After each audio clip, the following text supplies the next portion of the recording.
나는 오직 주의 사랑을 의지하였사오니 나의 마음은 주의 구원을 기뻐하리이다. 내가 여호와를 찬송하리니 이는 주께서 내게 은덕을 베푸심이로다. 우리를 사랑하시고 긍휼히 여기시며 모든 은혜와 자비하심을 나타내시는 우리 주 하나님 여호와를 찬송합니다. 이날도 거룩한 날 저에게 허락하시되 또 예배하는 자리로 저희를 부르시고 하나님께서 또한 모든 베푸실 은혜들을 기억하며 주님을 찬송합니다. 하나님, 이 예배 시종을 주님 친히 다스려 주시고 악한 것들이 틈타지 못하게 하시며 우리 모든 나온 자들마다 주님의 자비하심을 보게 하여 주시옵소서. 예수님의 이름으로 축복하며 기도합니다. 아멘. 다 함께 일어나셔서 힘내서 찬양하시고.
사도신경으로 신앙 고백하시겠습니다. 나는 전능하신 아버지 하나님 천지의 창조주를 믿습니다. 나는 그의 유일하신 아들 우리 주 예수 그리스도를 믿습니다. 그는 성령으로 잉태되어 동정녀 마리아에게서 나시고 본디오 빌라도에게 고난을 받아 십자가에 못 박혀 죽으시고 장사된 지 사흘 만에 죽은 자 가운데서 다시 살아나셨으며 하늘에 오르시어 전능하신 아버지 하나님 우편에 앉아 계시다가 거기로부터 살아있는 자와 죽은 자를 심판하러 오십니다. 나는 성령을 믿으며 거룩한 공교회와 성도의 교제와 죄를 용서받는 것과 몸의 부활과 영생을 믿습니다. 아멘.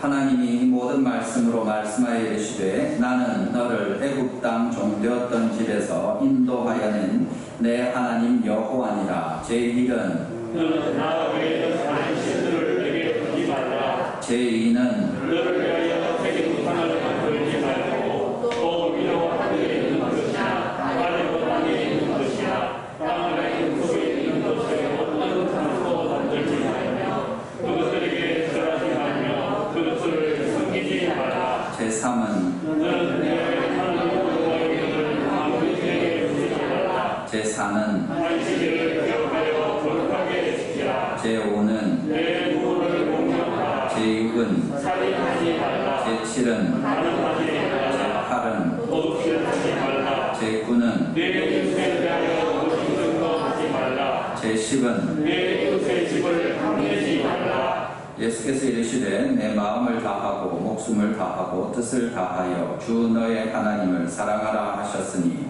이것이 크고 첫째는 계명이요 둘째도 그와 같으니 내 이웃을 내 자신같이 사랑하라 하셨으니 이 두 계명이 온 율법과 선지자의 강령이니라. 아멘.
인도하여서 건져주시고 지금까지 주님 사랑으로 인도하심에 무한 감사를 드립니다.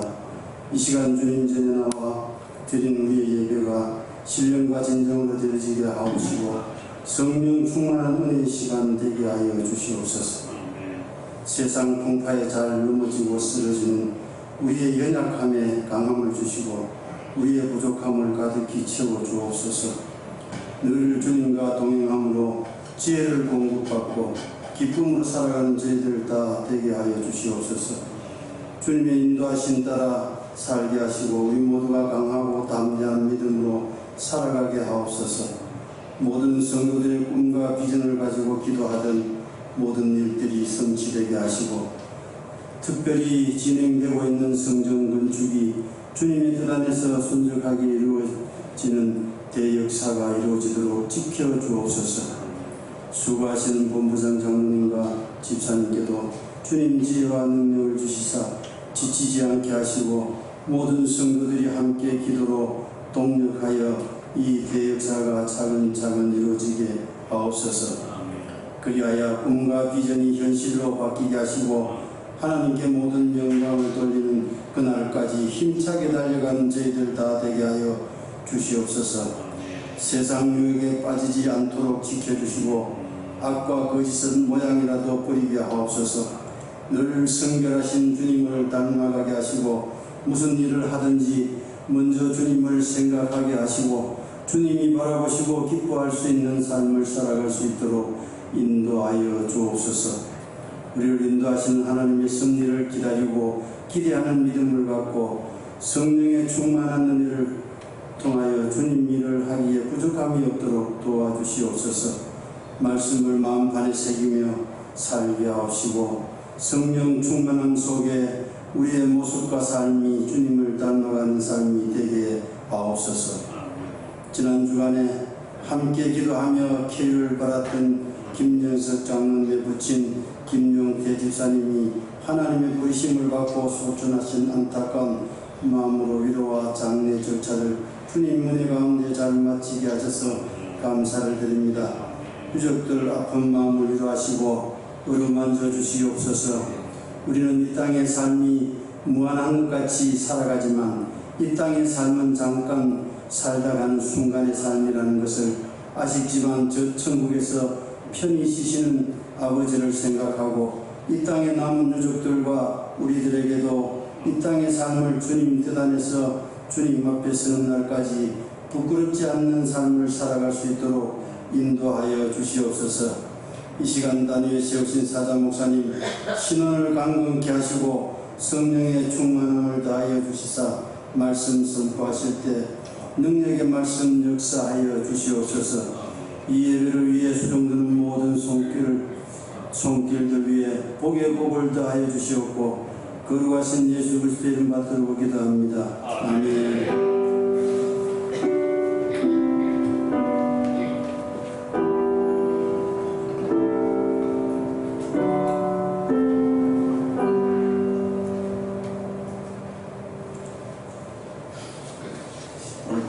하나님의 말씀은 룻기 1장 1절에서 6절입니다. 구약성경 룻기 1장 1절에서 6절 말씀을 같이 교독하시고 주의 말씀 나누겠습니다.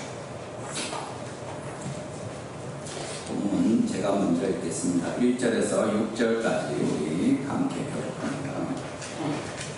사사들이 치리하던 때에 그 땅에 흉년이 드니라. 유다 베들레헴에 한 사람이 그의 아내와 두 아들을 데리고 모압 지방에 가서 거류하였는데 그 사람의 이름은 엘리멜렉이요 그의 아내의 이름은 마리아요 그의 두 아들의 이름은 발로가 그러니 유다 베들레헴 가나안 사람이더라.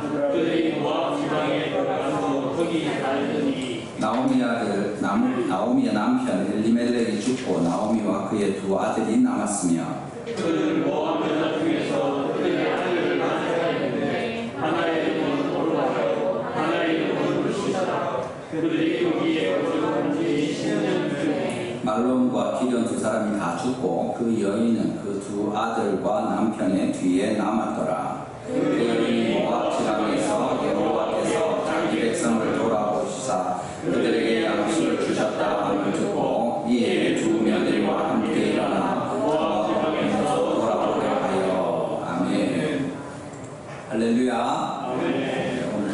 같이 하나님 예배할 수 있어서 너무 감사합니다. 특별히 주의 말씀을 통해서 우리 모든 가정들이 하나님 앞에서 흉년이 혹시 닥치더라도 늘 잘 이겨내고 또 그렇게 오히려 그런 모든 일로 말미암아 우리의 영혼이 또 우리의 가정이 주님 앞에 큰 복을 받게 되는 특별한 은혜가 있기를 주님의 이름으로 축원합니다. 여기 오늘 말씀은 특별히 흉년을 맞는 가정들을 향해서 주시는 주님의 지혜에 대해서 알려주십니다. 우리가 같이 말씀을 살펴볼 때 우리 집은 뭐 아무 일도 없다 이러면 할렐루야 너무 감사한 일이에요. 그렇지만 사실은 가정들마다 흉년이 없는 가정이 있겠는가 우리 같이 살펴보고 하나님께서 우리 각 사람에게 또 우리 가정에 우리 교회와 공동체 또 심지어 이 나라에 주시는 주님의 은혜가 어떤 것인지 다시 한번 깨닫게 되고 하나님의 자비하심을 또 기대하고 그렇게 주님 앞에 돌이키는 은혜가 있기를 바랍니다. 처음으로 우리 보는 것은 가정에 흉년이 찾아온다는 사실입니다.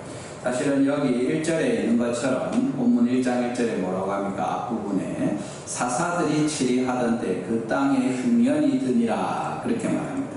흉년은 땅에 찾아오는 거죠. 그래서 흉년이 들면 먹고 살기가 힘들어지는 겁니다. 내 방만 흉년이고 옆집 밭은 흉년이고 뭐 그렇지 않습니다. 그 지역에 함께 공동체에 흉년이 찾아오는 거죠. 사사들이 치리하던 그때에 그 땅에 흉년이 들었다. 그 땅이 어딥니까? 유다 베들레헴의 그 말씀입니다. 세상 사람들에게 흉년이 닥칩니다. 우리나라도 그렇고 온 세계도 그렇죠. 사실은 코로나19와 같은 것이 지금 이 시대에 당연히 흉년이라고 볼 수 있습니다. 당장 흉년이라고 하면 먹기 살기 힘든 거죠. 그것 때문에 많은 사람들이 고통을 받는 것인데 지역과 또 직장에 또 심지어 가정이나 개인에게 먹고 살기 힘들게 되는 여러 이유들이 다 흉년이라고 넓은 의미에서 볼 수 있을 것입니다. 개인적으로도 이런 여러 흉년들이 닥칩니다. 육체적으로 어렵게 될 때 갑자기 중병의 선고를 받거나 여기저기 아프거나 그렇게 해서 생활하기가 힘들고 또는 나이가 들고 노쇠하게 되니까 내가 원하는 대로 하지 못하고 이것저것 삐걱거리면서 힘들게 되는 그런 일들이 있습니다. 그것이 어떻게 보면 개인의 흉년일 수 있고 당연히 재정적인 부분도 마찬가지입니다. 직장에서 어려움을 겪게 되어서 이제 더 이상 돈을 얻지 못하게 될 때 내가 정당하게 수고하고 애쓰지만 생활비를 벌지 못하게 될 때 그것은 흉년이죠. 가정에서 부부의 관계에 있어서도 이런 흉년은 분명합니다. 제일 편안하고 서로를 용납하고 무슨 얘기라도 하고 서로 받아줘야 될 남편과 아내가 거리가 생기고 뭐 이야기할 걸 자꾸 가리게 되고 비밀이 많아지고 그렇게 될 때 서로 생각하는 것이 다르고 또 마음과 몸이 멀어질 때 흉년이죠. 자녀들도 마찬가지입니다. 가정에서 자녀들이 얼마나 부모에게 소중하고 아비 어미에게 귀한 존재들입니까? 그런데 그 사랑하고 아끼는 자녀들이 말을 듣지 않고 이해해주지 못하고 사랑을 받아주지 않고 오히려 반대하고 달려들고 또 노여워하면서 뛰쳐나가게 될 때 부모의 가르침을 받지 않을 때 또 교회를 떠나버리게 되는 이런 일들이 있을 때 그것은 분명히 흉년입니다. 어린아이들 같으면 당장에 학교에서 여러 이런저런 일들이 있을 때도 흉년이라고 볼 수 있겠죠. 배우자의 부정이나 또 도박이나 폭력이나 온갖 여러 가지 것들이 가정에서 또 개인적으로 이런 여러 어려움들을 자초하는 흉년이라고 분명히 이해할 수 있을 것입니다. 한 사람에게 있어서도 그런 흉년들이 오게 되죠. 자기 마음과 정신이 피폐해지는 겁니다. 어떤 이유에서든지 내가 불만이 가득 차게 되는 것이고 나중에는 화내고 불만을 품고 할 그런 힘마저 없어지고 그냥 축 처져 버려서 아무것도 못하겠다. 내가 이래가 살아서 뭐 하겠노 이런 생각이 들 정도로 괴롭게 되는 마음과 정신이 피폐해지는 그런 마음이 황폐하게 될 때 그 영혼이 그 마음이 그 사람이 흉년을 맞은 거죠. 이런 모든 가정에 또는 사람들에게 흉년이 임한다는 것을 우리가 성경에서 보는데 특별히 이것이 안 믿는 사람들에게 당연히 이렇게 임하죠. 그러면 믿는 사람들, 경건한 가정은 하나님을 믿고 있으면 이런 데서 다 피해갈 수 있습니까? 본문에서는 적어도 그렇지 않다고 이야기합니다. 뭡니까? 사사들이 치리하던데 그 땅에 흉년이 드니라 유다 베들레헴에 이렇게 이야기합니다. 온 세상에 흉년이 들어도 약속의 땅 가나안에 사는 그들에게는 흉년이 안 들면 좋을 텐데 그렇지 않다는 거예요. 북이스라엘에는 흉년이 들어도 남유다는 하나님을 경외하는 그 귀한 나라예요. 언약의 나라고 제사장 나라인데 흉년이 안 들면 훨씬 좋을 것 같은데 그곳에 흉년이 들었다고 이야기한 겁니다. 심지어 뭡니까? 여기 베들레헴이 뭐죠? 그 뜻이 떡집입니다. 떡집. 동네 이름이 떡집인데 거기에 먹을 것이 없는 흉년이 들었다. 이게 얼마나 아이러니한 일이고 정말 이 흉년을 피해 나갈 곳은 아무것도 없다고 말씀하시는 것과 같습니다. 뒤에 나오는 유대 2절에 유다 베들레헴 에브라 이것도 이제 지명이죠. 그런데 에브라스는 더 재밌습니다. 풍성하다는 얘기입니다. 유다는 찬송이고 베들레헴은 떡집이고 에브라스는 풍성하다인데 그 풍성한 떡이 있는 집에 노래를 불러야 돼도 뭐할 텐데 그곳에 흉년이 들어서 살 수 없게 되어서 사람들이 떠나게 돼요. 이런 정도의 일들이 일어난다는 거죠.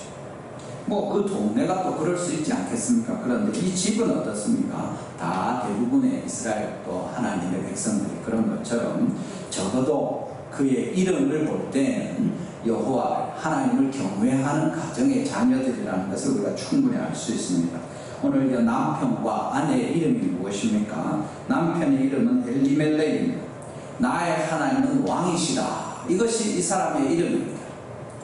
나오미는 뭡니까? 희락이고 즐거움이고 행복입니다. 그런데 나의 하나님이 왕이시고 그가 다스리시는 곳에 정말 이 희락과 즐거움과 행복이 있는 아내와 살고 있는데 흉년이 들었다. 이렇게 말하는 거죠. 그 뒤에 나오는 내용들을 보면 엘리멜렉이 하나님을 경외하고 그의 이름처럼 하나님을 고백하면서 주님의 돌보심을 신뢰하지 않았다는 것을 우리가 충분히 생각할 수 있습니다. 가뭄이 들었다고 고향에 하나님께서 약속하신 언약의 땅을 버리고 모압으로 먹고 살겠다고 자식들과 온 가족을 데리고 말하자면 이민을 가는 거죠. 적어도 이스라엘 백성들에게 이렇게 하는 것은 믿음 있는 모습은 아니라는 것을 우리가 알 수 있습니다.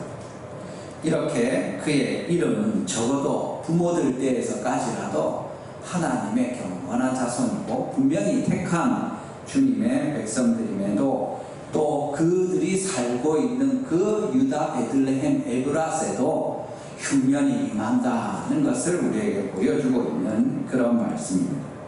가정에 흉년이 찾아오고 공동체에 흉년이 임하고 각 사람에게 이런 일들이 일어날 수 있다 하고 하나님이 우리에게 말씀하고 계시는 겁니다. 사실은 세상에서는 이런 종류의 당장에 먹고 살 일이나 또는 건강이나 또 여러 가지 환경의 어려움들, 관계의 어려움들 뭐 그런 것이 일어나는 것이 얼마나 당연한 일입니까?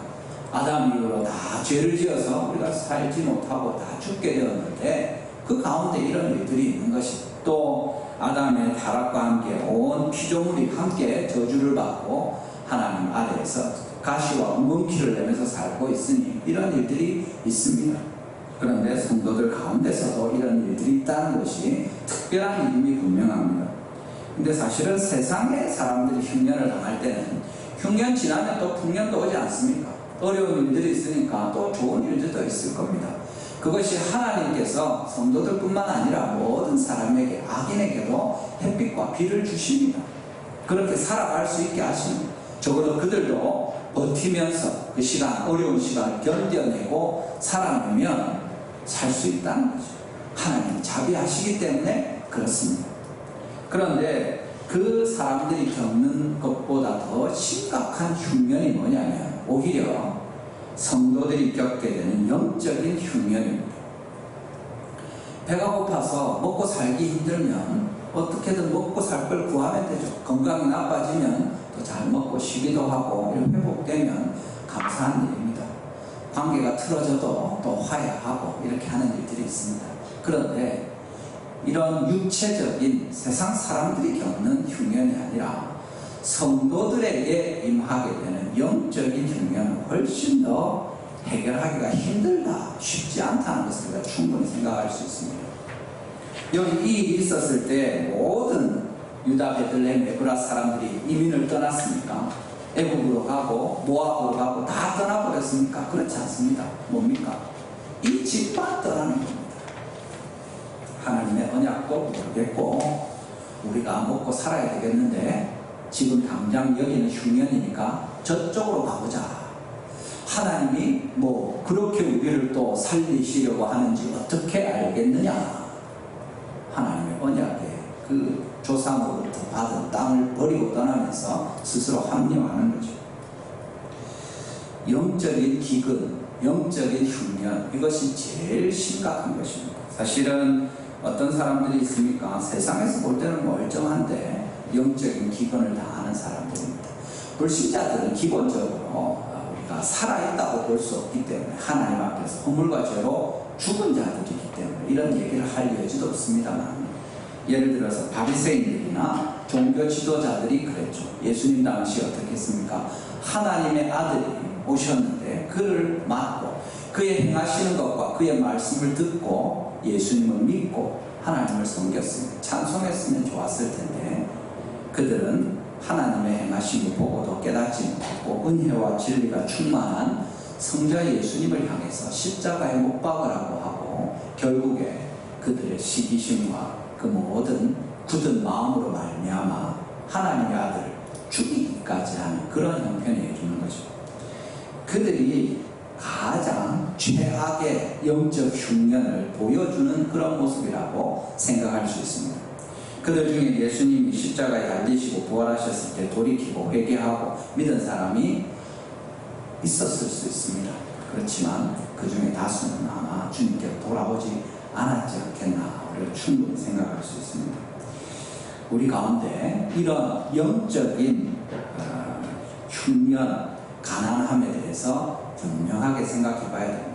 우리 가족은 별로 흉년 없다. 우리 그래도 뭐 코로나지만 먹고 살 수 있고 직장에서도 그냥 월급 나오고 또 사업도 뭐 힘들지만 그냥 지내고 있고 우리 애들 뭐 아픈 애 없고 백신 다 맞았고 그러니까 우리는 괜찮다. 그렇습니까?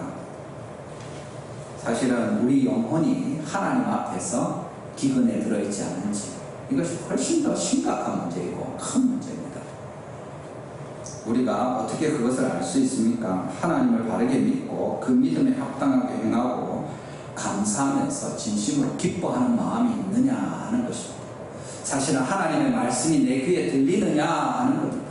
주님의 말씀을 들을 때 감사하고 성경을 읽을 때 감동이 있고 내가 죄인이구나 깨닫기도 하고 그래서 애통하면서 회개하기도 하고 딱딱한 마음을 주님 앞에 돌이키면서 간절히 주님의 은혜를 구하면 괜찮습니다. 주님께서 주시는 기쁨이 있어서 한 번씩 진짜 이 기쁨을 주체할 수가 없고 우리 오늘 찬송한 것처럼 내 마음에 물밀듯 기쁨이 넘치는 이런 찬송을 부를 때 하나님의 진심으로 우리에게 주신 그 기쁨을 누릴 수 있으면 아직 기간 아니죠. 감사한 일입니다. 그렇지만 하루 이틀이 아니라 여러 날 동안 계속해서 설교 말씀도 성경을 읽어도 공동체로 모이거나 믿음의 교제를 나누어도 우리 마음에 한마디 말씀도 들리지 않고 내 마음이 메말라서 주님을 향해서 찬양을 하고 같이 기도를 하지만 저 멀리서 어디서 들려오는 소리와 같고 부르짖는 소리와 같아서 나는 그것과 상관없는 것처럼 주님과 멀리 동떨어진 그런 삶을 살고 있습니다. 진심으로 감사와 기쁨이 또 그런 감격이 전혀 없는 채로 하루, 이틀, 한 달, 두 달, 1년, 2년 지나고 있으면 그건 분명히 영적인 흉년입니다. 하나님께서 지금도 살아계시고 성령께서 주님의 교회를 통해서 임하시고 살아계셔서 역사하시는 분이신 줄을 우리가 믿습니다. 이 하나님이 우리 가운데 계시고 주의 교회 가운데 거하시는데 우리 영혼을 위해서 그 모든 은혜와 함께 성령의 선물을 주셨는데 우리가 하나도 그것을 누리지 못하고 있다면 분명히 흉년이죠. 주님께서 우리에게 말씀하시는 겁니다. 찬송과 감사가 아니라 불만과 노기가 가득하고 불안하면서 누구라도 건드리기만 하면 터질 것 같은 그런 사람으로 살고 있을 때 세상 사람들은 그런 사람들이 많죠.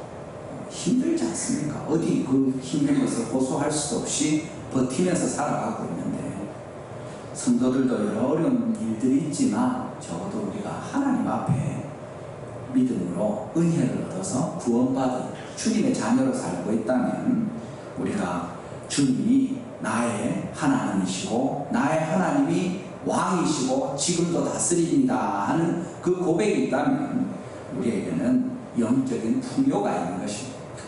반대로 그렇지 않았다면 우리는 그 흉년 가운데 있지 않은가 분명히 생각해보고 자신을 돌아봐야 될 것입니다. 우리에게는 아직 흉년이 없습니까? 할렐루야, 감사한 일입니다.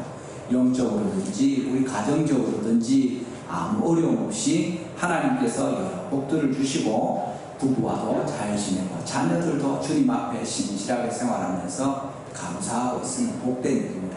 특별히 여러 어려움들이 심지어 있을지라도 다른 모든 것보다 우리 가정에는 하나님이 주신 영적인 풍요함이 있습니다 하면 할렐루야. 다른 모든 흉년이 있을지라도 그것은 너무 복된 일이고 하나님께서 곧 지나가게 하실 것입니다. 그렇지만 반대로 우리에게 여러 풍성한 것이 있고 넘치는 것이 있을지라도 그리스도인으로서 하나님 앞에서 우리의 자녀들이 나와 내 아내가 또 우리의 가정에 하나님을 경외하며 있고 내 영혼에 기근이 있다면 그건 큰일입니다. 주님 앞에 깨달아야 되고 돌이켜야 되고 오늘 주님의 말씀을 듣고 그럴 수 있습니다. 그렇지만 거기 머무는 건 아니라고 하나님께서 말씀하시는 것 같습니다. 하나님께서 우리에게 흉년이 있을 수 있다고 이야기하십니다. 그런데 그것을 깨닫고 돌이켜야 할 것에서 우리에게 말씀하시는 것 같습니다. 우리가 같이 오늘 말씀을 들으면서 흉년이 우리 가정에 있지 않은지 또 자신을 돌아보면서 왜 이렇게 되었는지 어떻게 하면 돌이킬 수 있는지 주님께 귀 기울이고 또 그 열매로 우리가 주님 앞에 회복되고 흉년을 이겨내는 그런 은혜가 있기를 주님의 이름으로 축원합니다. 두 번째로 우리가 보는 것은 모압을 택하면 더 심한 흉년을 자초한다는 겁니다. 흉년이 다 이러니까 잘 맞아야 됩니다. 이런저런 일들이 나만 아니라 모든 사람에게 임하는 거죠. 그때 잘못된 선택을 하게 되면 더 심한 흉년을 자초한다는 겁니다. 흉년을 피해서 세상으로 달려가는 가정이 그것의 해결을 볼 수 있습니까? 해답을 찾을 수 있습니까? 그렇지 않다는 거죠. 여기 첫 흉년이 어떻게 일어납니까? 사사시대 유다 베들레헴에 임한 흉년입니다. 그런데 엘리멜렉 가장이지 않습니까? 그가 나오미도 동의를 했겠죠. 그렇지만 어쨌든 가장인 그가 이 유다 베들레헴에 임한 흉년에서 어떤 결정을 내리게 됩니까? 가장이 그 가정에 책임이 있습니다. 그런데 2절 하반에 본 것처럼 그들이 모압 지방에 들어가서 거기 살더니 그렇게 이야기합니다. 오늘 본문에 보시면 모압 지방이라는 말이 계속 반복됩니다. 강조하고 있는 거죠. 유다 베들레헴을 떠나서 모압 지방으로 갔다. 이방 땅으로 갔다. 여호와의 회중에 들지 못하는 그 이방 저주받은 자들이 사는 곳으로 떠났다. 그 얘기를 하는 겁니다. 그래서 어떻게 됩니까? 그 결과가 뭡니까? 다시 두 번째 흉년이 나오게 되는 거죠. 우리 본문 3절 읽어보겠습니다. 본문 3절입니다. 같이 읽습니다. 시작. 엘리멜렉이 죽고 나오미와 그 두 아들이 남았으며 아멘. 남편이 죽어버렸습니다. 큰일이죠. 네. 여러분 이게 남의 집이라고 그냥 아무렇지도 않게 생각하지 마십시오. 네. 남편이 식구들 데리고 이방에 갔는데, 예를 들어서 이민을 갔는데 거기 갔는데 남편이 죽어버린 겁니다. 아마 처음 그냥 자기 살던 동네 흉년이 온 것보다 이건 훨씬 더 구체적이고 개인적이고 실제적인 위협입니다. 그래서 어떻게 합니까? 그러면 사실은 나오미와 또 그 아들들이 아이고 우리가 잘못했나 보다. 하나님이 조상이 주신 땅을 떠나지 말라고 했는데 가나안 땅을 우리에게 하나님이 유업으로 주셨는데 우리가 유다 베들레헴을 떠난 일로 말미암아 하나님이 기뻐하지 않으시나 보다. 돌아가자. 이랬으면 좋았을 텐데 또 잘못된 결정을 하게 됩니다. 뭡니까? 그 뒤에 나오는 말씀이죠. 4절입니다. 본문 4절에 한번 보십시오. 어떤 결정이 있습니까? 그들은 모압 여자 중에서 그들의 아내를 맞이하였는데 하나의 이름은 오르바요 하나의 이름은 루시더라. 그들이 거기에 거주한 지 10년쯤에 그냥 돌아갔으면 좋은데 그래서 돌아가서 같은 자기 민족과 결혼하고 믿음의 대를 이으면서 회개하면서 자손을 낳고 살면 얼마나 좋습니까? 그런데 여기 어떻게 합니까? 이방 여자와 결혼을 시키는 거. 믿지 않는 자들과 결혼하는 걸 아무렇지도 않게 해요. 당연히 모압에서 살기로 했으니까 그 동네 사람들과 결혼하는 게 어떻게 보면 자연스러울 수 있습니다. 네. 잘못된 결정에 또 다른 잘못된 결정을 하게 되는 거죠. 그리고 아직까지 버틸만하다 이렇게 생각할 수도 있습니다. 나오미가 두 아들 데리고 이제 점점 애들도 자라기도 하고 장가갈 때 되고 아이고 남편 비록 죽었지만 이 아들 둘이 이제 장성하니까 곧 일도 하고 이래 살면 안 되겠나. 또 모압에서 살 텐데 모압 여자랑 결혼시키지 뭐. 꼭 우리 민족, 우리 믿는 자들과 결혼할 필요가 있겠나. 그렇게 해서 어떻게 됩니까? 또 잘못된 선택을 해서 그 선택에 합당한 결과를 감당해야 되는 일이 일어납니다. 5절 같이 읽어보겠습니다. 본문 5절입니다. 시작. 말론과 기름 두 사람이 다 죽고 그 여인은 두 아들과 남편의 뒤에 남았더라. 아멘. 사실은 첫 과부가 됐을 때도 돌이키지 못하고 다시 이제 새 과부가 남았습니다. 아들들이 다 죽어버리는 이런 일들을 본문에 보는 거죠.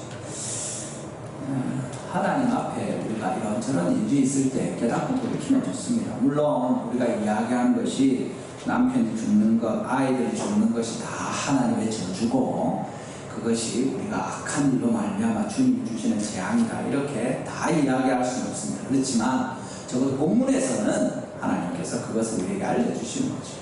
하나님께서 모압을 떠나버린 그 아비에게 하나님께서 축복을 하시고 또 거기서 돌아오지 않고 몇 년을 살았습니다. 10년을 사는 겁니다. 그러면 유다 베들레헴에는 10년 동안 계속 흉년이 들었겠습니까? 그랬으면 유다 베들레헴 사람 다 죽었겠네요. 아닌 거죠. 돌아올 수 있는데 그냥 거기 사는 겁니다. 흉년 만났다가 떠나서 이제 돌아올 생각하지 않고 아이고 남편 죽어서 돌아오면 누가 좋아? 뭐 이런저런 아직까지 버텨만 하다 이래 하는 거죠. 그렇게 10년을 보내다가 하나님 기다려주시는 시간 동안 허비하다가 아들 둘을 다 잃어버리게 되는 겁니다. 이제 자손의 대를 잇는 것도 기대할 수 없게 되었고 진짜 처량하게 됐죠. 모압 지방을 선택하는 아비와 그곳에 머물러 있던 어미와 또 그 어미의 말을 듣고 모압 여인과 결혼하는 이런 모든 과정 선택들의 결과가 다 죽음으로 나타나는 겁니다. 흉년을 당한다고 다 죽지 않습니다. 그런데 흉년을 만났을 때 어리석은 결정을 하고 하나님이 기뻐하지 않는 결정을 하게 되면 점점 더 어려움을 겪게 되고 나중에 돌이킬 수 없는 이런 안타까운 결과를 맞게 된다고 주님 우리에게 경고하시는 것과 같습니다.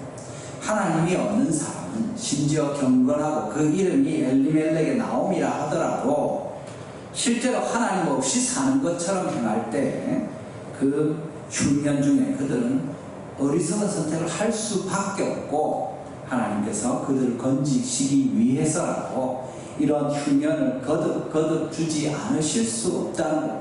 왜 그렇습니까? 주님이 나오미를 또는 이 집안을 포기하지 않으시는 거죠. 하나님께서 주의 백성들을 건지시기를 원하는 겁니다. 그런데 계속 잘못된 결정을 하고 모압을 선택하고 거기에 머물기를 원하고 그 지역 사람들과 이방인들과 결혼하는 편을 선택할 때 결국에 계속해서 죽음을 청하는 것이 되고 그들은 사망을 청하는 그 길을 선택하고 있다는 겁니다. 로마서 6장 23절에 뭐라고 말씀하십니까? 죄의 삭은 뭡니까? 사망입니다. 죄를 짓게 되면 사망이 이른다. 이것은 아담에게부터 우리에게 확인된 사실이고 지금도 여전히 유효한 하나님의 선언이고 공의로우신 하나님의 판단입니다. 죄를 지으면 죽음이 이르게 된다고 이야기하는 거죠. 세상에 하나님 없이 사는 사람들의 결론은 죽는 겁니다. 어려운 일을 만날 때, 흉년이 임할 때 죽고 싶다 그러는 거죠. 흉년의 결론이 그겁니다. 아이고 결국 이래 우리가 죽는구나, 굶어 죽는구나, 내 이럴 줄 알았다. 피폐한 마음에 기갈에 생명의 물기는 없고 눈물도 마르고 나중에 힘도 없어지게 되면 비난과 분노 가운데 욕망과 야망에 사로잡혀 살다가 죽이기도 하고 죽기도 하고 그렇게 종말을 얻는 것입니다. 그것이 사람들의 삶입니다. 죄를 지은 사람들의 최종적인 결론입니다. 다른 길이 없습니다. 야고보서 4장 2절 3절에 뭐라고 합니까? 야고보서 4장 2절과 3절입니다. 우리 같이 한번 천천히 읽어보겠습니다. 시작. 너희는 욕심을 내어도 얻지 못하여 살인하며 시기하여도 능히 취하지 못하므로 다투고 싸움보다 너희가 얻지 못하면 구하지 아니하기 때문이요 구하여도 받지 못하면 정욕으로 쓰려고 잘못 구하기 때문이라. 아멘. 하나님께 구하면 받을 수 있습니다. 심지어 하나님께서 악인이라도 좋은 것으로 자식에게 줄 줄 아니지 않느냐 하면서 주님께서 선인과 악인에게 율법과 비를 내리신다 하지 않으셨습니까? 그런데 사람들은 하나님께 구하지 않습니다. 구해도 잘못 구하죠. 그러면서 욕심 부리고 어떻게 합니까? 계속 싸움합니다. 살인하고 시기하는 거죠.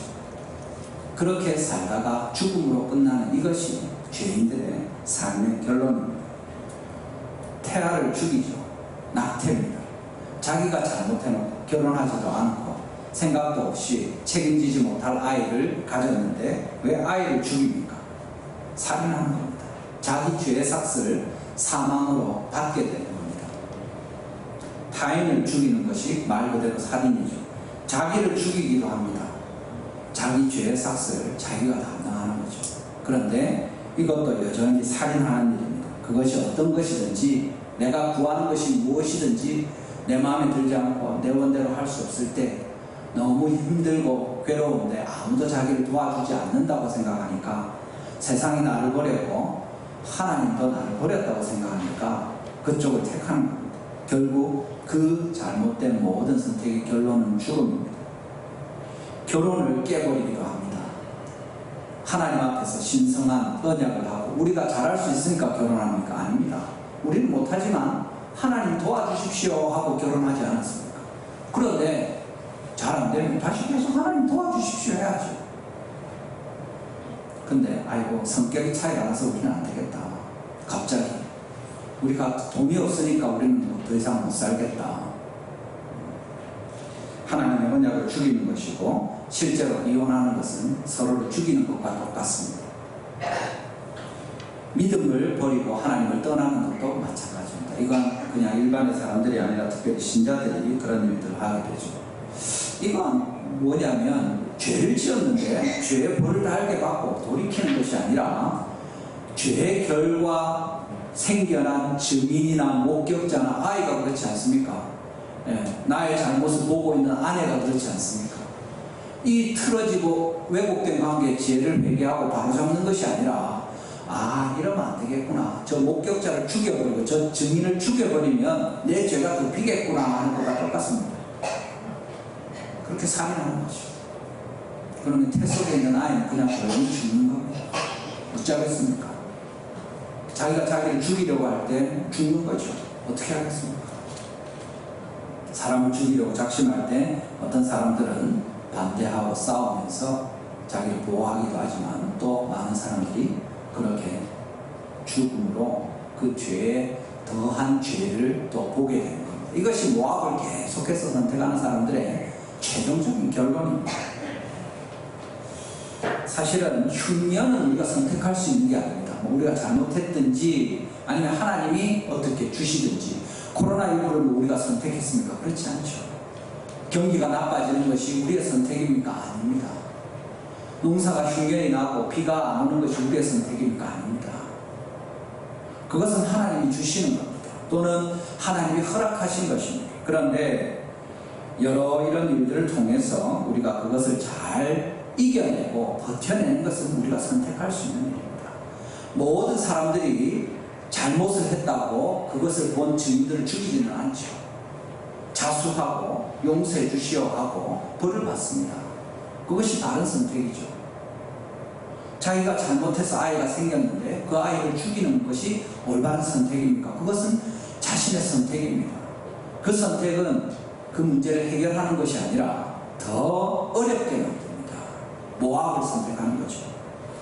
자기가 살기가 힘드니까 죽어버리면 끝나고 모든 문제가 해결됩니까? 그것은 자기가 선택하는 일인데 해결되지 않습니다. 오히려 수많은 사람들이 자신의 그런 선택으로 고통받게 되고 괴로움을 겪게 되는 거죠. 하나님이 슬퍼하시는 그런 일들입니다. 이혼하면 해결이 됩니까? 아닙니다. 이혼한 사람들이 근신하면서 평생 혼자 삽니까? 그렇지 않고 또 결혼하는 겁니다. 그런데 이혼 한 번 한 사람들이 훨씬 더 이혼할 확률이 높다는 것은 이미 다 나와 있는 사실입니다. 처음 결혼한 그 언약을 끝까지 지키지 못하는 사람이 다음에 잘할 거라고 기대하는 것은 무리한 일입니다. 하나님께서 죄의 삭시 사망인데 너희가 흉년을 당할 때 회개하고 돌이켜야지 왜 더 죄를 지어서 그것을 덮으려고 하느냐, 그렇게 말씀하시는 것 같습니다. 모압으로 가서 그런 일들이 생겼으면 그걸 보고 판단하고 돌아가야 되겠구나 이렇게 해야 되는데 아이고 좀 더 버텨보자, 조금 지나면 애들도 크고 이제 걔들이 판단할 때 되면 자기들도 뭐 지가 알아서 살겠지, 모압에서 살 거니까 모압 여자를 택해서 세상 사람들 다 그렇게 하는데 뭐 우리도 그렇게 하지. 그것은 좋은 선택이 아닙니다. 하나님께서 분명히 말씀하십니다. 모압을 선택하면 더 심한 흉년을 개인이든 가정이든 물론 영적이고 또 이 세상의 것으로 자초하는 것과 같다고 말씀합니다. 여러분은 모압을 선택하지 마시기를 바랍니다. 자신을 위해서, 여러분의 자녀들을 위해서, 여러분의 영혼을 위해서 모압을 선택하지 않는 우리 성도님들 되시기를 바랍니다. 자신의 모압은 어디입니까? 우리 자신을 생각해 보면 좋겠습니다. 정말 우리가 잘못 선택할 수 있습니다. 그렇지만 그때마다 하나님 우리를 다 죽이십니까? 그렇지 않습니다. 기다리시고 시간을 주시죠. 또 잘못합니다. 그래도 주님이 또 기다리십니다.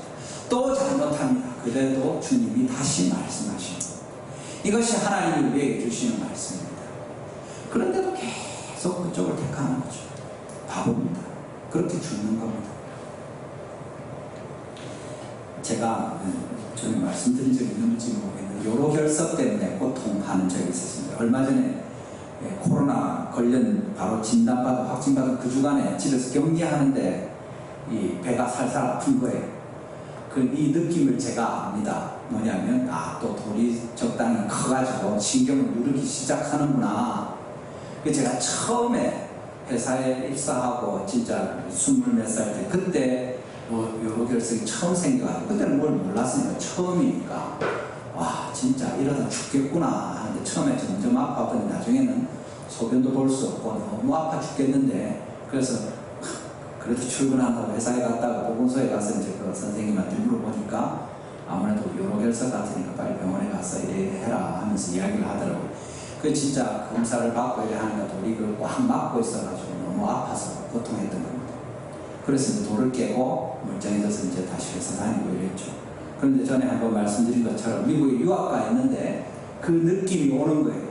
이게 돌이 지금 생겼구나, 커지고 있구나, 기분이 안 좋은데. 그래서 제가 어떻게 얘기했습니까? 완전 아플 때까지 기다리겠습니까? 아닙니다. 바보입니까? 바로 그 검사하러 그 보험 비싼 그 돈에서 검사하고 뭐 이렇게 했는데 마땅히 확인이 됐습니다. 그래가지고 근데 뭐 이거 버틸 수가 없으니까 보험이 있긴 했지만 이제 어쨌든 진행을 해야 되니까 스케줄을 잡고 돌을 깨우려고 이렇게 하고 있었습니다. 그랬는데 그 보험이 있어도 진짜 돈이 많이 들거든요. 그래가지고 되게 걱정하고 그렇게 했었는데 기도하고 또 뭐 이래서 하는 중에 제가 아는 선배 집에 찾아가기 전날 밤에 선물 산다고 책방에 들렀는데 거기 이제 책 제목이 그거였습니다. He still moves the stone. 그가 지금도 돌을 움직이시나. 그 내용이 이제 예수님이 부활하신 이야기를 하는 거였습니다. 제목은 그렇지 않습니까? 예수님 그 무덤을 막은 돌을 움직이시는. 근데 어쨌든 저는 이 돌을 하나님 움직이시겠구나 그런 생각을 하고 이렇게 있었는데 진짜 그날 우리 아는 선배 집에 갔는데 그 책을 보고 이제 책을 뭐 다른 선물을 사서 바로 갔기 때문에 확인을 하니까 그때 그 화장실에서 그 돌이 나온 거예요. 소리는. 그래서 지나갔죠. 하나님 은혜를 주셔서 너무 감사했습니다. 그때 그거 아니었으면 또 빚을 몇천 불, 몇만 불 이렇게 질 수 있는 그런 상황이었습니다. 이번에도 코로나 걸렸는데 이 코로나 처음에 사나흘 동안 되게 많이 아프지 않습니까? 근데 이제 좀 지나가고 가라앉는데 또 갑자기 배가 안 좋은 거예요. 그래가지고 3, 4일 지났을 때쯤이었는데 제가 그때 도저히 맞는 것 같아가지고 몇 군데 전화를 하고 이 코로나 때문에 쉽지 않았지만 한 군데서 일단 검사를 해보자 하더라고요. 그래서 곽병원에 가가지고 검사를 하니까 돌이 있는데 아직 그렇게 크지 않아서 약간 고정이 안 돼가지고 좀 덜 아프긴 하지만 좀 움직이는데 그래도 깰 수는 있겠다 해가지고 그 와중에 또 깨고 하루 입원하고 그 다음에 퇴원하고 이렇게 했었습니다. 처음만큼 아팠던 적은 한 번도 없습니다. 왜냐하면 이게 몇 년마다 또는 시간이 지나니까 그걸 알게 되니까 이러면 안 되겠다 이러다가 큰일 나겠구나 아는 거죠. 하나님께서 분명히 우리에게 모든 일을 갑자기 아무 징조도 없이 치시고 우리를 죽이시고 망하게 하시고 이렇게 안 합니다. 여기 본문을 볼 때 엘리멜렉은 왜 경고도 없이 그냥 확 죽어버렸냐 우리는 모릅니다만 하나님께서 나중에 엘리멜렉이 일어나서 하나님 저한테 왜 그러셨습니까? 왜 나오미한테는 여러 번 기회를 주시고 저는 한 번밖에 또 말론과 기련은 2번밖에 그렇게 빨리 성급하게 우리를 저주하시고 죽이시니까 그렇지 않습니다. 하나님께서 그들이 아무 말 하실 수 없을 만큼 수없이 경고하시고 말씀하시고 또 권하셨을 것입니다. 여기 나타나는 것은 그 결과죠. 계속해서 잘못된 결정을 하는 그들의 중요한 결정에 대해서 하나님이 써놓으시고 그것에 대해서 하나님이 이렇게 벌 주셨는데 흉년을 주셨는데 그들이 돌이키지 않고 또 수없이 많은 잘못된 결정을 하다가 마침내 거기서 며느리들을 구하게 되고 아내들을 구할 때 하나님이 결국에 그들을 죽이시고 그 다음에 이렇게 돌아오게 하시는 거죠. 우리가 여러분 한 번도 하나님께 벌 받은 적이 없습니까? 할렐루야. 그런 분이 있기를 바랍니다. 그렇지만 대부분 안 그럴 겁니다. 우리가 잘못했을 때 회개하고 돌이킬 때 하나님이 불쌍히 여기시고 그런 적이 있지 않습니까? 우리가 여기 앉아 있는 것이 그 증거 아닙니까? 우리가 죄인인데 예수님이 우리를 위해 죽으심으로 우리가 하나님의 구원을 받고 이 자리에 있는 것이죠. 지금도 주님은 우리를 부르시고 모압을 선택할 때마다 우리가 돌이키기를 기대하십니다. 하나님께 돌이킬 때 하나님께서 복을 베푸실 것입니다. 우리가 잘못된 결정으로 말미암아 계속해서 더 흉년을 자초하지 않는 그런 주님의 백성들이 다 되시기를 주님의 이름으로 축원합니다. 마지막으로 우리 같이 한번 따라합시다. 말씀을 들으면 흉년을 이기고 복을 받습니다. 아멘. 여기 흉년을 잘 맞아들이는 것은 자기 나름의 최선의 선택을 하는 것이 아니라 하나님의 말씀을 듣는 것입니다. 우리가 지혜가 있고 아주 똑똑하면 우리가 고민해가지고 결정하고 판단하면 되겠죠. 그렇지만 우리가 어리석고 우리는 죄인입니다. 계속 이야기했죠. 죄인이 죄인과 결혼해가지고 죄인을 낳아서 살고 있는 겁니다. 여러분 집에는 죄인이 몇이나 있습니까? 식구가 많으면 그만큼 죄인이 많은 겁니다. 당연히 여러 일들이 있겠죠. 물론 하나님의 은혜가 있으니까 우리가 그렇게 또 같이 살 수 있게 되는 부분입니다. 죄의 삭은 사망이라고 하지만 하나님께서 은혜를 베푸시는 것도 분명합니다. 로마서 6장 23절에 죄의 삭은 사망이요. 이어서 뭐라고 하십니까? 우리 같이 한번 읽어보겠습니다. 같이 다 읽어보죠. 시작. 죄의 삭은 사망이요 하나님의 은사는 그리스도 예수 우리 주 안에 있는 영생이라. 아멘. 죄의 삭은 사망 맞습니다. 그렇지만 그걸 끝나는 것이 아니라 하나님의 은혜로 주시는 선물은 그리스도 예수 우리 주 안에 있는 영생이다 하고 하나님 같이 말씀하고 있습니다. 여러분 아까 읽었던 본문 3절과 5절을 한번 보십시오. 본문 3절입니다. 뭐라고 합니까? 나오미의 남편 엘리멜렉이 죽고 나오미와 그 두 아들이 남았다 이렇게 이야기하죠. 이 흉년을 이야기하면서 이야기할 때 했던 부분입니다. 뭡니까? 남편이 죽었습니다. 이것은 흉년 맞습니다. 그런데 뭡니까? 그걸로 죽고 끝난 게 아니죠. 나오미와 그의 두 아들이 남았다는 겁니다. 흉년이 들어가지고 베들레헴, 유다 베들레헴 사람들이 다 죽어버렸다 이러면 끝이죠. 그건 뭐 우리가 흉년을 맞아서 뭘 하고 자시고 할 것도 없습니다. 그런데 흉년이었는데 사람들은 다 거기 살았는데 이 사람들은 모압으로 온 거죠. 이제 하나님 두 번째 흉년을 주셔서 나오미의 남편 엘리멜렉이 죽었습니다. 그걸로 끝입니까? 아닙니다. 나오미와 그 두 아들이 남았다는 거죠. 아직 하나님이 남은 자를 주셨고 아직 소망이 있고 아직 뭔가 해볼 수 있는 여지가 남아있는 겁니다. 그때 하나님께 돌이키면 좋은데 아이고 그래도 버틸만 하니까 하면서 나오미가 어떻게 합니까? 10년을 더 거기 있으면서 오히려 모압 여인들로 며느리를 삼는 거죠. 그런 어리석은 선택을 해서 더 화를 자초한 것이 분명합니다. 그런데 5절에 또 뭐라고 이야기합니까? 본문 5절 다시 읽어봅시다. 시작. 말론과 기럨 두 사람이 다 죽고 그 여인은 두 아들과 남편의 뒤에 남았더라. 아멘. 두 번째 흉년이 왔습니다. 세 번째 아들 둘도 마저 죽어버렸습니다. 그래서 죽고 끝났습니까? 아닙니다. 여기도 뭐라고 합니까? 그 여인은 두 아들과 남편의 뒤에 남았다. 나오미는 아직 남았다는 거죠. 이 나오미가 사실은 룻을 이끌고 돌아가게 되고 그리고 이 나오미 때문에 룻이 보아스와 함께 또 결혼하는 일이 있게 되고 나중에 다윗이 태어나게 되는 일들이 있게 되는 거죠. 예수님이 이 계보를 통해서 태어나는 일이 누굽니까? 이 여인 나오미가 남았기 때문에 있게 되는 일입니다. 두 아들과 함께 다 죽어버렸다. 끝. 이렇게 하지 않고 하나님이 두 아들마저 죽었고 세 번째 흉년을 맞았지만 아직 그 나오미가 남아있었다. 마지막 한 사람이 남아있었다 하고 이야기하는 거죠. 하나님께서 우리에게 희망과 소망을 남겨주십니다. 우리 이사야서 70일 동안 새벽에 말씀 받지만 계속 말씀하는 게 뭡니까?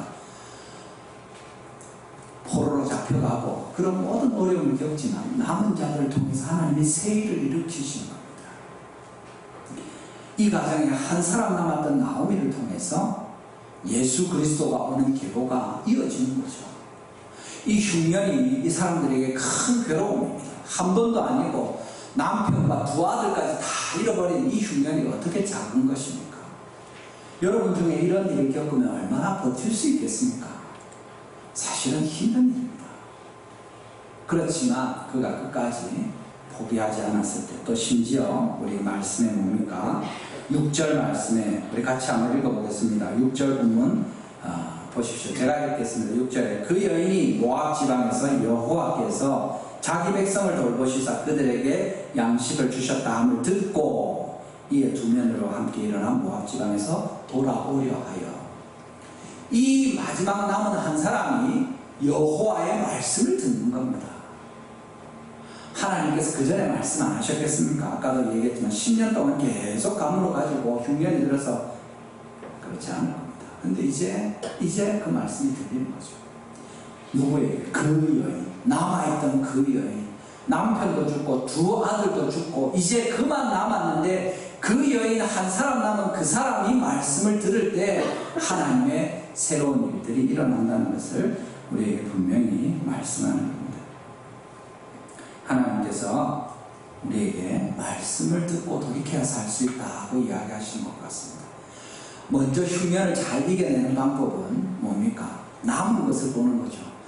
죽은 것을 보고 슬퍼하고 괴로워하면서 거기 그냥 자기 연민에 빠져서 우리는 망했다 이런 것이 아니라 하나님이 그 와중에도 남겨주신 것이 무엇인가 하면서 감사하면서 이것으로 어떻게 할까, 내가 어떻게 버텨볼까가 아니라 하나님께로 돌아갈까 그 생각하는 거죠. 남은 것을 보고 주님께 감사할 때 이 흉년을 잘 이겨낼 수 있고, 말씀을 듣고 돌이킬 때에 이 흉년을 잘 이겨낼 수 있습니다. 하나님께서 자기 백성을 돌보시고 그들에게 양식을 주셨다 하고 돌이킬 때 어떻게 됩니까? 나중에 하나님께서 주시는 이 은혜로 정말 모압 지방의 그 추수 때 돌아오게 되는, 그 먹을 것을 같이 누리게 되는 이 은혜를 볼 수 있게 되는 것입니다. 여러분, 우리가 하나님께서 이런 여러 일들을 우리에게 주십니다. 우리가 살아가는 동안에도 지금도 이런 일들이 있습니다.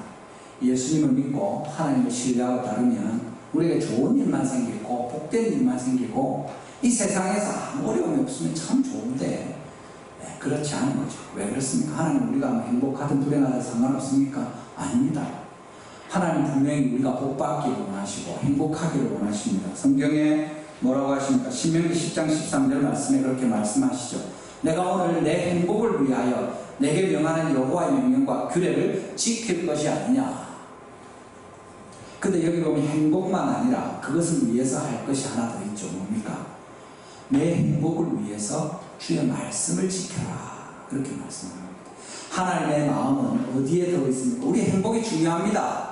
여러분들 잘 먹고 잘 살고 행복하고 만족하고 건강하고 장수하고 이것이 중요합니다. 그렇지만 그것을 위해서 여호와의 명령과 규례를 지키라는 거죠. 데살로니가전서 4장 3절에도 하나님의 뜻은 너희의 행복이니라 이렇게 말씀하십니까? 아니고 하나님의 뜻은 이것이 곧 너희의 거룩함이니라 이렇게 말씀하십니다. 예수님이 우리를 위하여 죽으신 것이 우리의 행복만을 위한 것이 아니라 그 전에 먼저 우리가 죄의 용서를 받고 하나님의 은혜로 새롭게 되는, 거룩하게 되는 그것을 위해서 죽으신 거죠. 그것을 우리가 믿을 때 하나님의 은혜를 얻게 되는 것입니다. 시편 122편에도 뭐라고 합니까? 하나님께서 모든 환난에서 너희를 지키시고 또 내 영혼을 지키시기를 원한다 이야기하시는 거죠. 환난에서 우리를 지키시는 건 감사한 일입니다. 뭡니까? 영혼을 지키는 건 그 가운데서도 제일 중요한 것이다 이렇게 말하는 겁니다. 우리 영혼을 위해서 하나님께서 필요하면 우리 육체를 아프게 하시는 거죠. 우리 영혼을 위해서 하나님 필요하면 여러 어려움들을 기꺼이 주실 것입니다. 왜냐하면 하나님 우리를 사랑하시고 우리가 거룩하게 될 때까지 포기하지 않으시기 때문에. 하나님께서 우리와 우리 자녀들에게 은혜를 주셨으니까 할렐루야 감사한 일입니다. 그렇지만 하나님께서 이러저러 사인을 주시고 또 하나님께서 이러저러한 말씀을 하시니까 들으시기를 바랍니다. 모압을 선택하지 말고 돌이키시기를 바랍니다. 모압을 선택했다면 거기서 돌아오기를 바랍니다. 하나님께서 우리의 결혼과 우리의 자녀들과 우리의 생명을 끝까지 붙들고 하나님 앞에 서기를 원하시는 겁니다. 내가 하면서 버틸 때까지 버텨보자 하고 모압에서 시간을 보내는 것이 아니라 속히 돌이켜 주님께 나오는 것이 하나님 앞에 큰 복을 받는 흉년을 잘 이길 수 있는 비결이 됩니다. 주님은 우리를 포기하지 않으십니다. 우리가 흉년을 맞더라도 하나님 앞에 말씀에 귀 기울이고 돌이키게 되면 그 모든 흉년을 통해서 오히려 큰 하나님의 복을 누릴 것입니다. 우리 모든 성도님들이 그렇게 주님의 말씀에 내 귀와 마음을 드리고 주님께로 돌이켜서 하나님께서 흉년을 넘어서 복 주시는 이런 은혜를 누리는 우리 모든 가정, 우리 달성교회 되기를 주님의 이름으로 축원합니다. 우리 한번 기도하실 때 오늘 말씀을 생각하시면서 같이 하나님께 기도하면 좋겠습니다. 하나님, 오늘 주님 말씀하시는 것에 귀 기울여 듣게 하시고 우리가 헌신하여 하나님을 기쁘시게 해드리는 주의 자녀들 되게 하시되 어리석게 모압을 택하지 않게 하시고 돌이킬 수 있도록 도와주시고 하나님의 말씀에 귀를 기울이고 주님 앞에 흉년을 잘 이겨낼 수 있도록 주님 은혜를 내려주시옵소서. 우리와 우리 자녀들과 또 우리 가정에 하나님께서 주시는 경고와 하나님의 그 흉년에 대해서 바르게 받아들일 수 있도록 도와주시고 주님 저희들이 마음을 돌같이 하지 않고 부드럽게 하여 주님께 이제 속히 돌이켜 은혜를 받도록 도와주시옵소서. 우리 달성교회에 이 은혜를 베풀어 주시옵소서. 우리 주여 한번 부르시고 같이 기도하시겠습니다. 주여, 아버지 감사합니다. 오늘 주님 우리에게 말씀하시기에 흉년을 만나는 과정이 어떻게 그것을 잘 이겨낼 수 있는지 주님 말씀하십니다. 아버지 하나님, 우리가 흉년을 당할 때에 다른 선택을 할 수 있게 해주시오. 죄의 삭은 사망이라고 했는데 우리가 모압을 선택하고 더 많은 화와 저주와 재앙과 죽음을 자초하지 않게 해주시오. 아버지 하나님, 우리와 우리의 자녀들이 올바른 선택으로 하나님의 말씀에 귀를 기울이게 해주시고 주님의 말씀이 우리 귀에 들리도록 주님 우리를 도와주시고 끝까지 버티면서 내가 해보겠다고 고집부리지 않고 하나님께 겸손히 귀를 기울이며 아버지 우리 자신을 내려놓는 저희들 되게 하시기를 원합니다. 주님 우리를 도와주시고 주의 성령께서 우리를 도우셔서 참으로 여호와를 기뻐하고 주의 말씀에 순종함으로 하나님께서 우리에게 복 주시는 것을 보게 하여 주시옵소서. 이 날에도 우리를 도와주시고 우리와 우리의 자손들과 우리 교회가 또 이 대구와 이 나라가 하나님의 큰 은혜를 보도록 이 흉년을 잘 지나갈 수 있도록 주님 은혜 내려 주시옵소서. 예수님의 이름으로 축복하며 기도합니다. 아멘.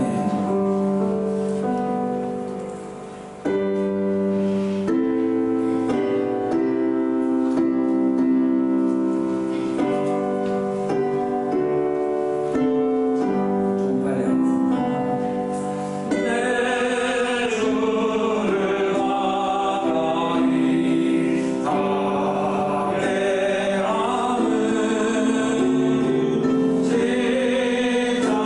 십자가 짐 같은 고생이나 내 인생소는 늘 찬송하면서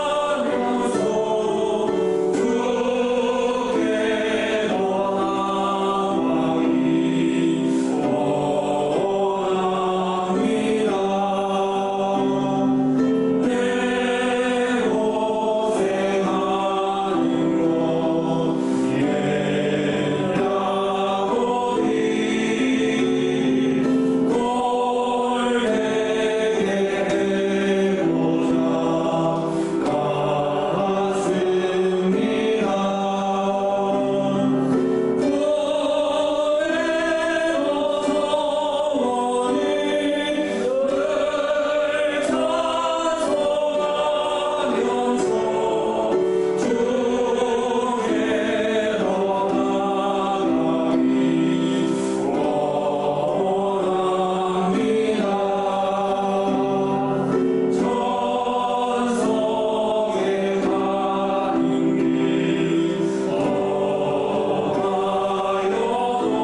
원합니다.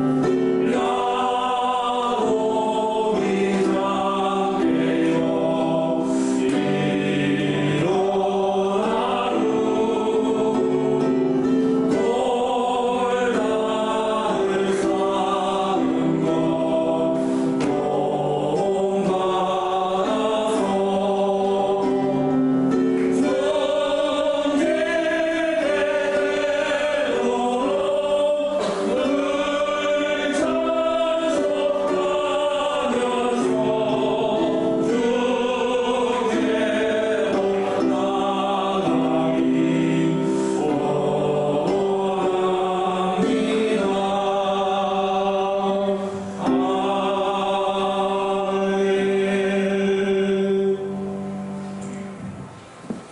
살아계신 주 하나님 감사합니다. 오늘 주님의 음성을 듣게 하시고 흉년을 맞은 가정들에게 어떻게 잘 흉년을 맞이할 수 있는지 또 그것을 이겨낼 수 있는지 지혜를 주신 주님을 찬송합니다.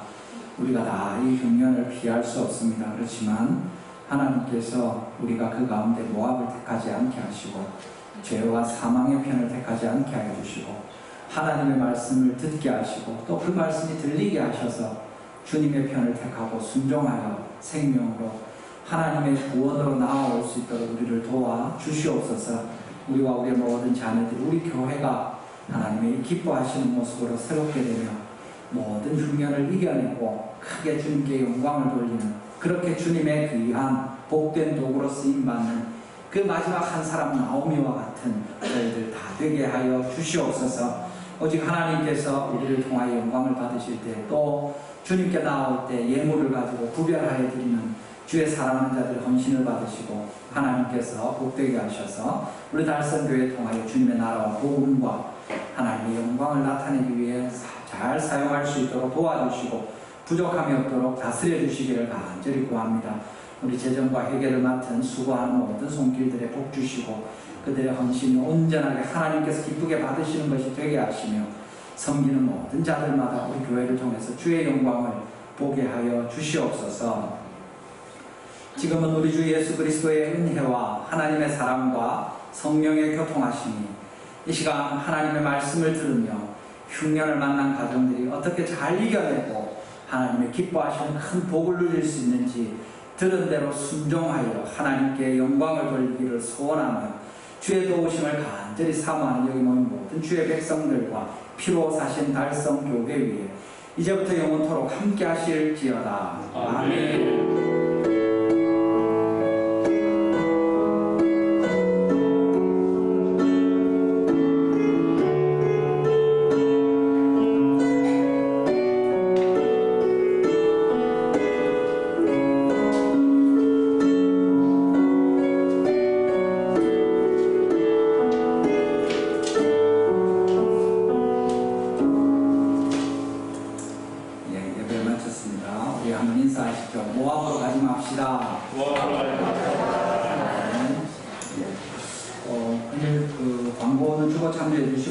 주일학교 교사 전체 모임이 오는 토요일에 있게 됩니다.